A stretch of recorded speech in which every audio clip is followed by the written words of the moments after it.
The Pepsodent Show, starring Bob Hope.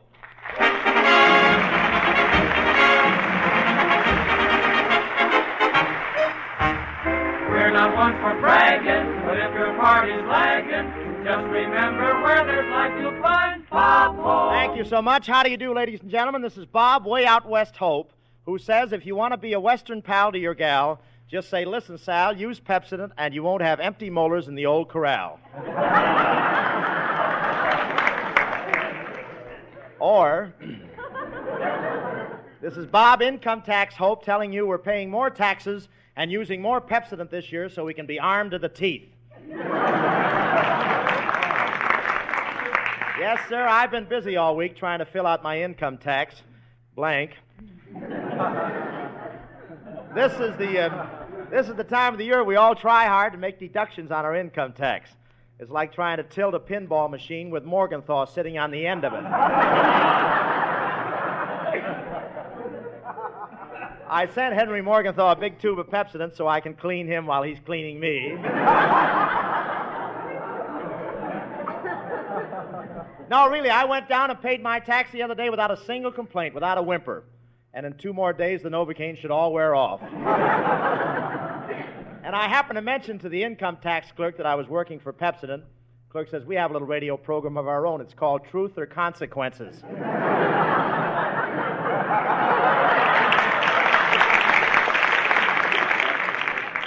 But when it comes to income tax, I'm lucky I'm living in California. Where else could I take off $5,000 for umbrellas?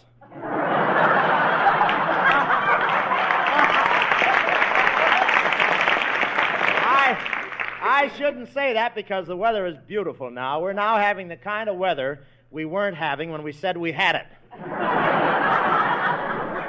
But weren't we? But the sun has been shining beautifully for a whole week now, and I've got a wonderful tan on my face. That is the part above the waterline. Sun finally came out. A Democrat took his first look at the sun, smiled, and said, I knew Roosevelt would come through.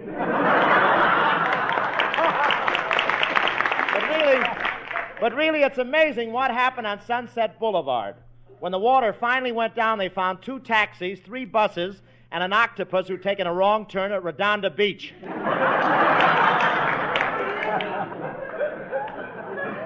At least the rain fills the yard with beautiful flowers. This is the only part of the country where you can pick water lilies and sit on the roof at the same time.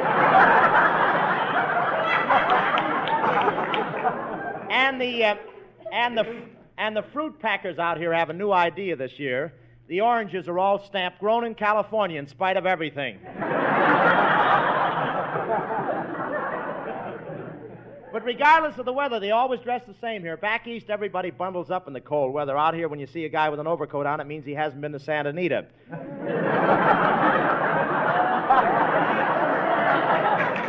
And it's wonderful the way you can pick oranges right off the trees out here. They told me at the hospital as they removed the buckshot.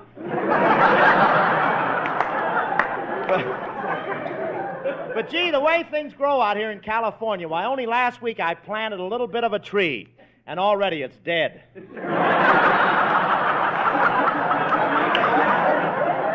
I want to tell you, and everything in California grows so fast. In fact, every time the stork delivers the baby, he throws in a package of blue blades. I'll be back. Every time the stork delivers the baby, he throws in a package of blue blades free.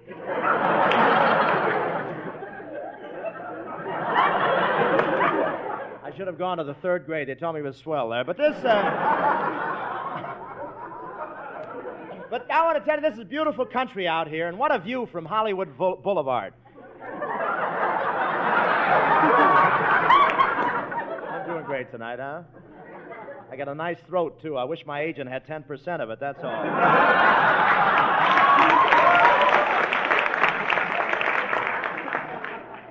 But what a beautiful view from Hollywood Boulevard.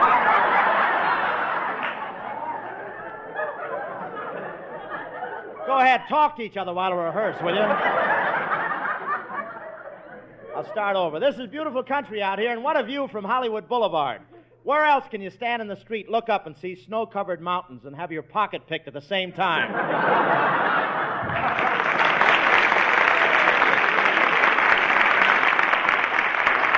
Thank you. I'm glad it's over, too. Mr. Hope. Yes? Mr. Hope, I represent the Rainy Day Savings Association. Yeah, what do? Save them up and send them to Florida?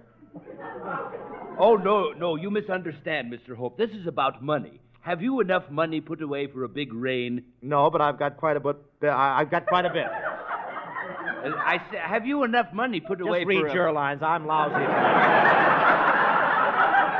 Mr. Hope, I'm simply asking a very question.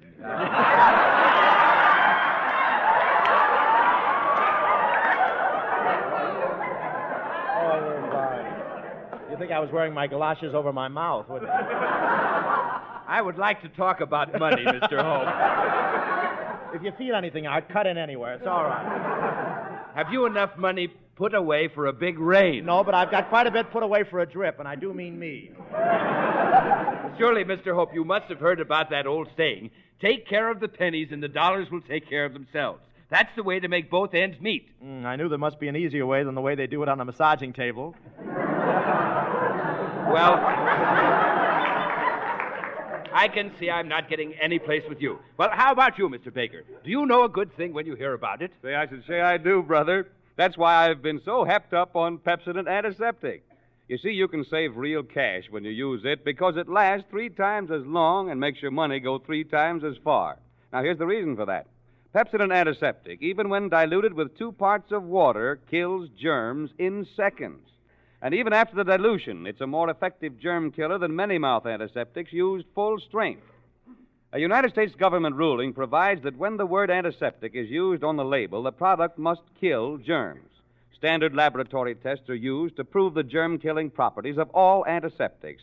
Now, many antiseptics do no more than just pass those tests. But Pepsodent does more, lots more. It passes these rigid tests even after it's diluted with water. So there you are, ladies and gentlemen. You can have the protection of Pepsodent Antiseptic and at the same time save money because it lasts 3 times as long. For these raw, changeable days, it's a good idea to have Pepsodent Antiseptic in your home. Use it as a gargle frequently. All you have to do to have this protection is phone your druggist and order a bottle of Pepsodent Antiseptic, the kind that lasts 3 times as long.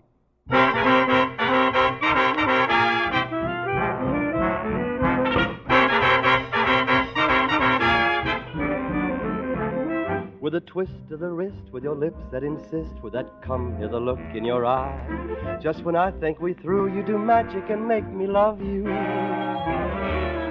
At the drop of a hat, it's as easy as that, with the merest attempt to decide. When I'm sure you're untrue, you do magic and make me love you. Yes, I'm just, after all, at your beck and your call. Seems we'll never be for you and me all over. With a twist of the wrist, I'd be back on your list. It doesn't matter how hard I may try. How can I get away from your very persuasive allure? With the twist of the wrist, I'm yours.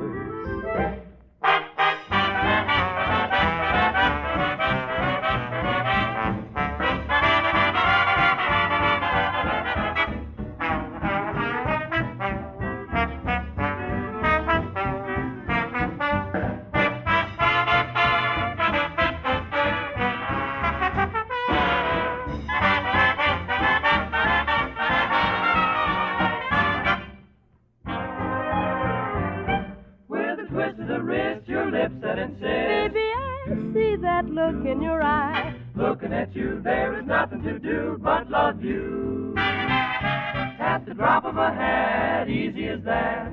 Stop that sighing. Never untrue, it's the magic of you. I love you. Yes, I'm just, after all, at your beck and your call. Seems 'twill never be for you and me all over. With a twist of the wrist, I'll be back on your list. Doesn't matter how hard I may try. How can I get away from your very persuasive allure? With a twist of the wrist, I'm yours. You ought to know I mean it. That's it, baby, I'm yours.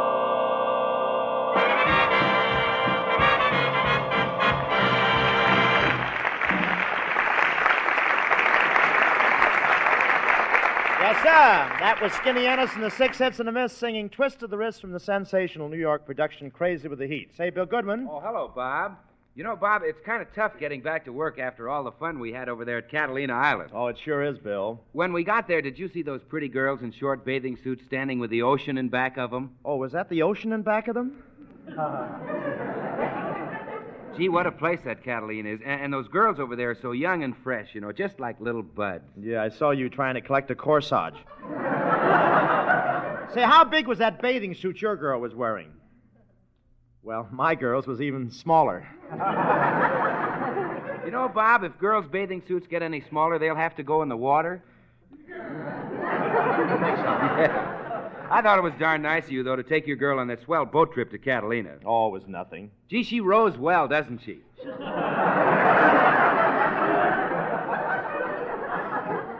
She could have done better with oars.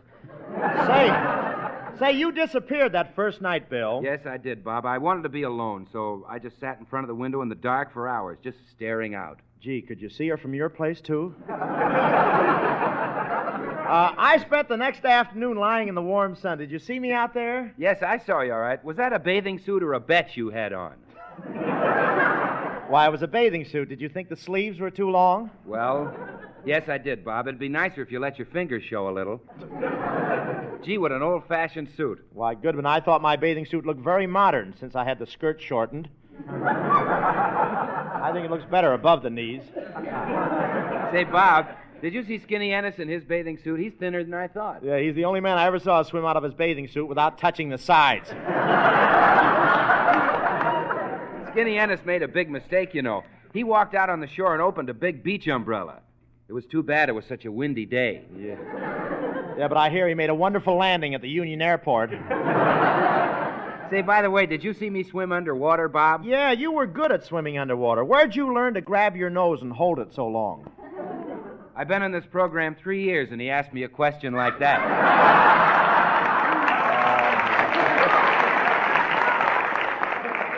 Say, but I'm glad we went over to Catalina. Those little trips really helped me. I wonder where I should go next. I wonder where I should go next. No coaching from the audience, please. Say, Rob, did you see the Chicago Cubs training over there? Sure, Bill. That wasn't a very high fence. I even brought one of the Cubs back with me. Ladies and gentlemen, as a special treat, it is my pleasure to present one of baseball's outstanding pitchers and personalities at present in training with the Chicago Cubs at Catalina Island, Dizzy Dean.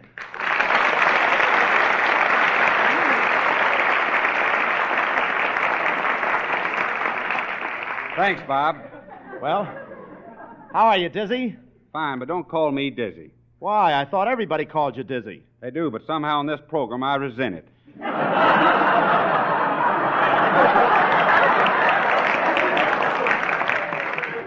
You see, it's only my bullpen name. Well, if it isn't Dizzy Dean, what is your right name? You know, the name on your bank account, on the checks you sign. Oh, that's Mrs. Dizzy Dean. Dizzy, you actually mean she wears the baseball pants in your family?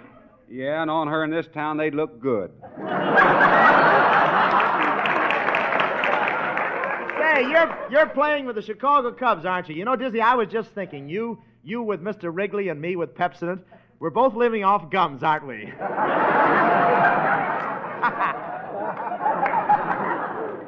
Tell me, does Mr. Wrigley make you work during the off-season?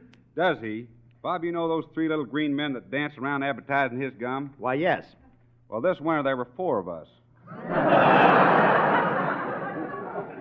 Say, Bob, you seemed to enjoy it when you were over watching our spring training. You ought to come over and visit me again on the island. Maybe next Friday. I can't, Dizzy. That's the day I visit my brother on his island. By the way, do you know my brother? Daffy?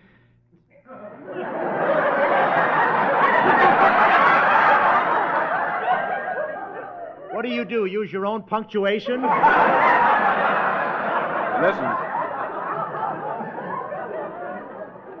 Listen, when I see a coma, I emphasize it. What's that? When I see a coma, I emphasize it. Coma? I don't like to get personal. Did you ever room with Maxie Rosenblum? Only when I went to Harvard. Let's get back to the dull stuff. Say, Dizzy, I was sorry to hear you had a little trouble with your arm. What was the matter?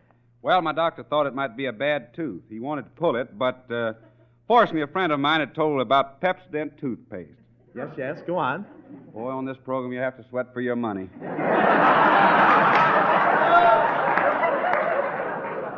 Well, listen to this. I know a lot about baseball myself. When I was a kid, I used to pitch for the Eagle Knob Skunks. Remember that time I met you? I was with the Skunks then, and you helped me quite a bit. Shucks, Bob, that was nothing. Anybody could have told you about Lady Esther. Well, when I played ball in those days, I used to have trouble with my batting. I'd always swing and miss. Didn't you ever connect? Yeah, one day I hit a long drive to the outfield. I slid into first, then I slid into second, then I slid into third, then I slid into second. What'd you go back to second for? My pants. I got to be a pretty good batter, though. One thing those pitchers couldn't do was scare me away from the plate. I remember one fellow threw a ball straight at my head. What happened, Bob? I heard a rhapsody. Say, Dizzy, while you're here in Hollywood, is there anything I can do for you? There sure is, Bob. I'd really like to meet Hedy Lamarr. Hedy Lamarr, huh? Well, take a train to Kansas City, Diz. The line starts there. I've been meaning to ask you, Bob, what's all this I hear about Hollywood wolves? Oh, that's just a guy that likes to walk down Hollywood Boulevard and look at all the pretty girls and wants to talk to them and get to know them. Oh, well, I'll be darned. I'm a wolf. You know, Diz, you'd be pretty popular with the girls if you were as big and strong as I am. Are you kidding? Wait a minute, Dizzy. I think I'm as strong as you are. Let's shake hands and see who has the strongest grip. All right. Put your hand in mine. Now squeeze.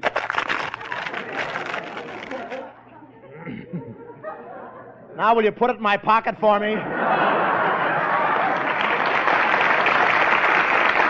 Thank you, Dizzy Dean. And Dizzy will be back with us in a few minutes, folks.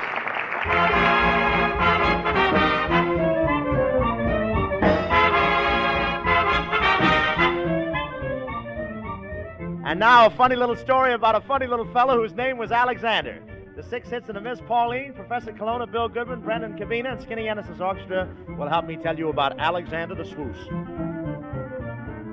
Here comes little Alexander, what a funny-looking gander. He's half swan and he's half goose. Ha, ha, ha, he's just a swoosh. Oh, mother, mother, mother goose, why am I not like brother goose? The other geese just laugh at me and call me a catastrophe. Swoosh, swoosh, Alexander is a swoosh, swoosh. Alexander is a swoosh, half swan, half goose. Alexander is a swoosh. Whenever they play hide and seek, I hide my head 'cause I'm a freak. They say my pappy was a swan, a good-for-nothing vagabond. Swoosh, swoosh, Alexander is a swoosh, swoosh. Alexander is a swoosh, big feet, big beak. Alexander is a freak. They're so unkind, but I don't mind their slander. Whoa, whoa, whoa, I'm just disturbed because I heard they're gonna cook my goosey gander. Guess you'll have to run away. We know what they'll do if you stay. I'd rather be a refugee instead of chicken fricassee.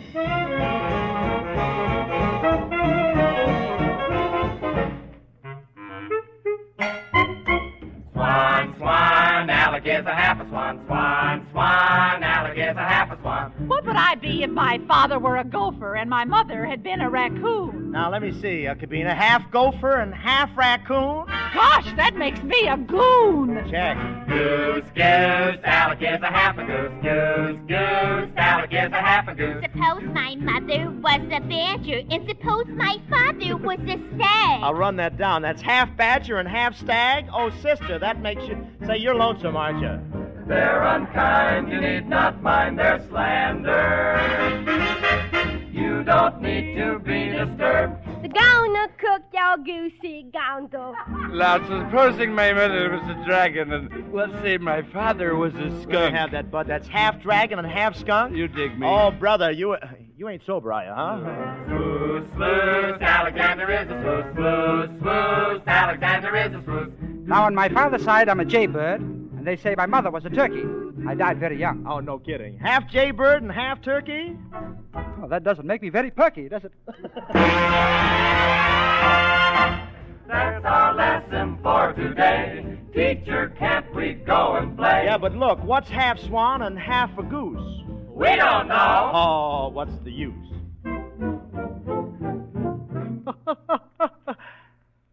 What are you laughing at, Kelowna? Alexander is a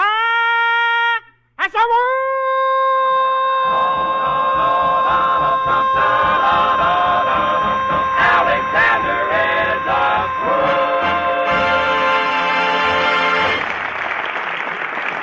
Oh, you can really empty a studio, that, Jerry. That was the entire mob and Jim the cop, ladies and gentlemen. Say, Bob, who's that girl over there at the piano? What's she doing all alone? She looks like she hasn't got a friend in the world. Gosh, I feel sorry for her. As a matter of fact, she hasn't got many friends. A swell kid like that, too. I met her for the first time at Helen's about a month ago. Well, what's the payoff? Well, we were telling all about our lives. Heart-to-heart stuff, you know. Would have been okay over the telephone, but not face-to-face. Oh, it's a darn shame. Yes, it is a shame that anyone need suffer from this kind of a whispering campaign, especially when it's usually so easy to avoid. There's no trick at all in keeping your breath sweet and pure. Why, in just a few seconds, Pepsodent Antiseptic makes your mouth feel refreshed and your breath fresh and clean. Here's all you have to do. Before you go out where you'll meet people, gargle with Pepsodent Antiseptic for a few seconds. It gives 3 times as much safe breath protection because, even when it's diluted with 2 parts of water, it's still an effective antiseptic. And you can see what this means in money saving. Because it lasts 3 times as long, it makes your money go 3 times as far. Now, don't run the risk of offending when it's so easy to guard against it. Just keep a bottle of Pepsodent Antiseptic handy as your breath insurance. Get a bottle tonight at any drug counter.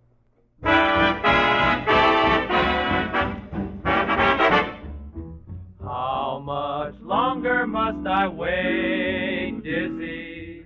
Tell me. Well, folks, here we are in the 9th inning of this great baseball game. Bob's Hope team is out there in the field. There's the hit. It's a high fly ball. Hope himself is out in the field, and he's going to try to get it. He's circling under it now. It's coming down. Is there a doctor in the house? Well, Bob Hope is forfeiting the game. He's going back to the locker room to see if he can sign up some better players for his ball club. We take you now to the locker room where Bob is trying to sign his star holdout. You like pitching tomorrow, Dizzy? Sure, Chief. Think you can win? Sure, Chief. Know what'll happen if you don't win? Sure, Super Chief. Well, then, we're ready to draw up your contract, Dizzy. Here's my lawyers, Blitz, Fitz, Mitz, and Barney Dean. How'd that Barney Dean get in there? He owns a fountain pen. Now, Dizzy, if you'll just sign this. Now, wait a minute. I won't sign this baseball contract, Hope. I don't like it. Why, there's nothing wrong with that contract. I copied it right from the one Paramount gave me. That's what I don't like about it. Why should I have to carry out the garbage?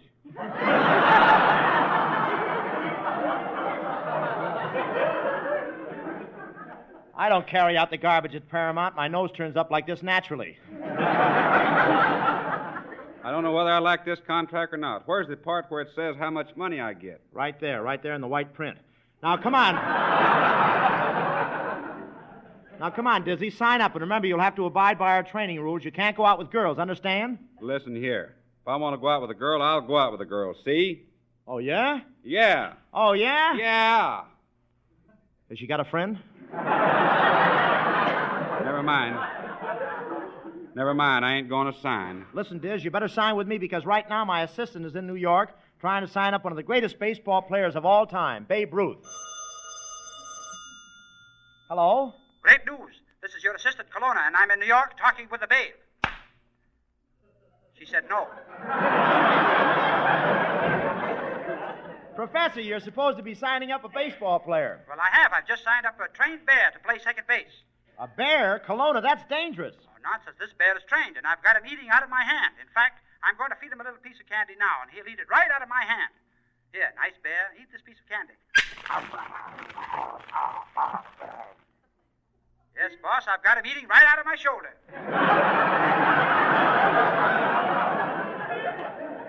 Kelowna, how do you always get into foolish predicaments? I got a season pass. Well, you know, Diz, I really don't need you. I'm negotiating with another great picture. Did you ever hear about Skinny Ennis? Sure, I know all about Skinny Ennis. Isn't it a shame? I'll get it, Diz. Hello, Hope's Pepsodent Polecats. Our catcher's sly, our pitcher's mysterious, and we expect to win the World Series.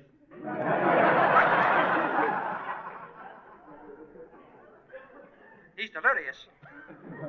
Listen, Hope, great news. I just found a baseball pitcher who can pitch a curve, a spitball, a drop, and a fastball all at the same time. Professor, in order to do that, a player would have to have 4 arms. That's impossible.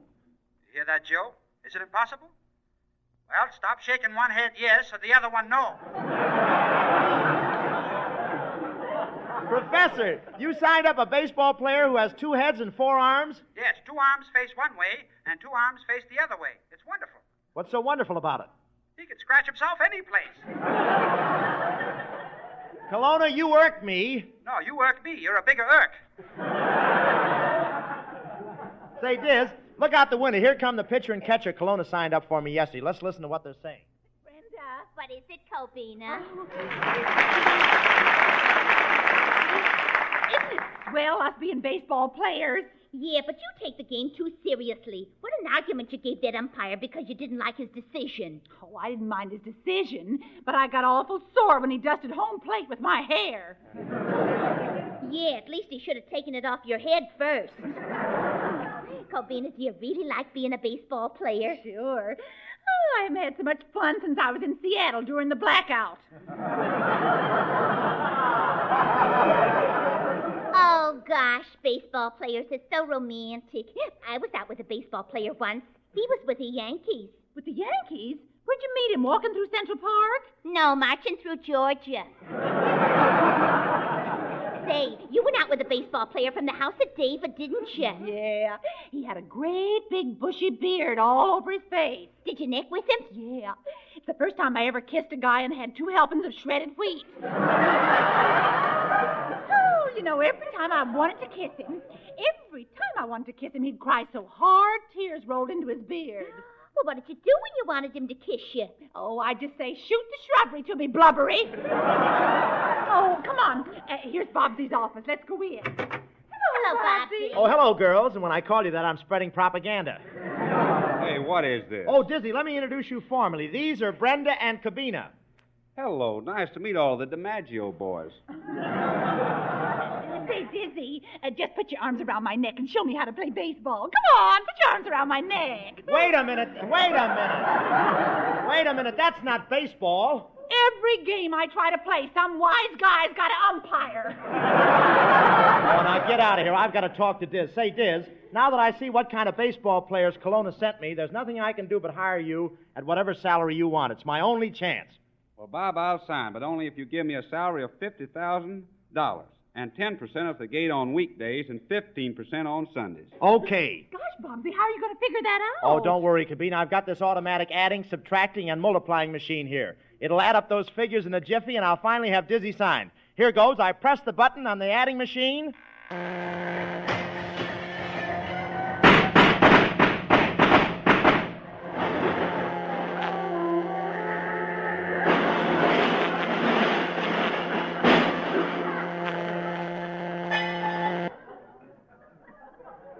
Anybody got a pencil? Good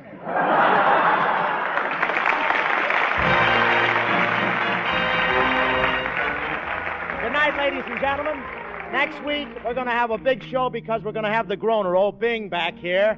And we're really going to do a little road of some kind. I don't know. But Bing Crosby will be here next week and the regular gang. Good night. Don't forget next week, ladies and gentlemen, Bing Crosby and Bob Hope. This is Bill Goodwin saying good night for Pepsodent. This is the National Broadcasting Company.